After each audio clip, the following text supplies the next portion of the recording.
Hello everyone, कैसे हैं आप लोग। आशा करता हूँ हमारे चैनल से लगातार जुड़े हुए होंगे। इसी क्रम में आज हम लोग क्या करने वाले हैं, तो आज हम लोग सेकंड चैप्टर आपका जो जेनेटिक्स का है ना, वंशागति का आणविक आधार, उसमें एक टॉपिक को उठाने वाले हैं। क्या है वो, तो वो है जीवाणु में पारक्रमण, है ना।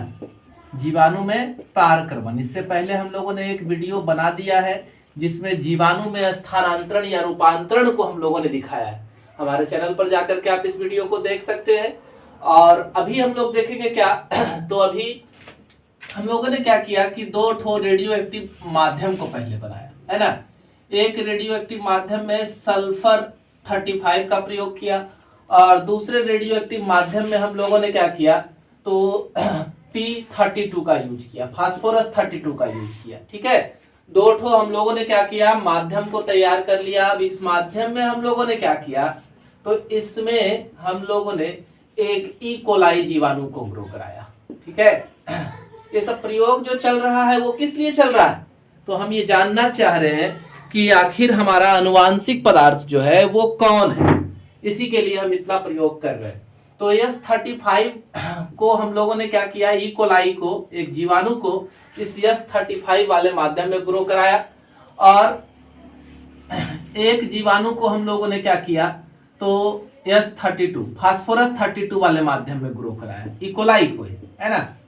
अब ये पूरी तरह से क्या हो गया, फास्फर से रेडिएटेड हो गया और ये जो है सल्फर से रेडिएटेड हो गया। अब हम लोगों ने इस बैक्टीरिया के ऊपर, ई कोलाई के ऊपर इन्फेक्शन कराया किसका, तो बैक्टीरियोफेज का। बैक्टीरियोफेज के बारे में जानते हैं, एक ऐसा वायरस है जो बैक्टीरिया के ऊपर ग्रो करता है और अपना सारा जेनेटिक मटेरियल जो है वो बैक्टीरिया के अंदर ट्रांसफर कर देता है।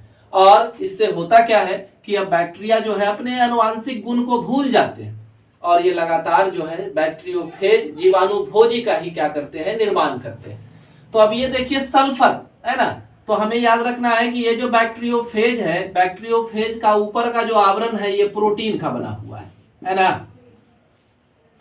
तो प्रोटीन का बना हुआ है और प्रोटीन में सल्फर पाया जाता है। ठीक है, इसमें प्रोटीन में क्या पाया जाएगा, सल्फर पाया जाएगा। ठीक है, अब हम लोगों ने क्या किया, तो इसका आनुवांशिक पदार्थ इसके में ट्रांसफर हुआ और ये जीवाणु ग्रो हुए। तो जो जीवाणु भोजी ग्रो हुए, तो जो भी जीवाणु भोजी थे, है ना, उनमें रेडिएशन जो है वो नहीं पाया गया। ठीक है, अब हम लोगों ने इसी क्रम में क्या किया, तो दूसरी बार जो है एक फास्फोरस का माध्यम, इधर भी देख ले कि फास्फोरस का माध्यम में हम लोगों ने क्या किया कि एक जीवाणु भोजी को ग्रो कराया था, है ना। अब इसको ग्रो कराने के बाद क्या किए, तो इसका संक्रमण हम लोगों ने करा दिया, किससे, जीवाणु भोजी से संक्रमण करा दिया। तो जीवाणु भोजी से संक्रमण करा दिया, तो जीवाणु भोजी जब यहां पहुंचा तो यहाँ के अनुवांशिक पदार्थ को खा पी के लिए यहाँ पर ले लिया, है ना। और यहाँ पर इसको अपना अनुवांशिक पदार्थ बनाने के लिए किसका जरूरत पड़ेगा, फास्फोरस का। डीएनए में फास्फोरस पाया जाता है। तो यहाँ पर जितने सारे जीवाणु भोजी बनेंगे सभी के अनुवांशिक पदार्थ जो होंगे वो रेडियो सक्रिय होंगे। क्यों भाई, रेडियो सक्रिय क्यों हो गया, क्योंकि डीएनए निर्माण के लिए फास्फोरस का जरूरत था और यहाँ पर जो जीवाणु भोजी बने उनका अनुवांशिक पदार्थ जो था वो रेडियो सक्रिय नहीं हुआ। कारण स्पष्ट हुआ ना, क्योंकि हमारा S35 सल्फर जो है वो हमारे डीएनए के निर्माण के लिए आवश्यक नहीं है।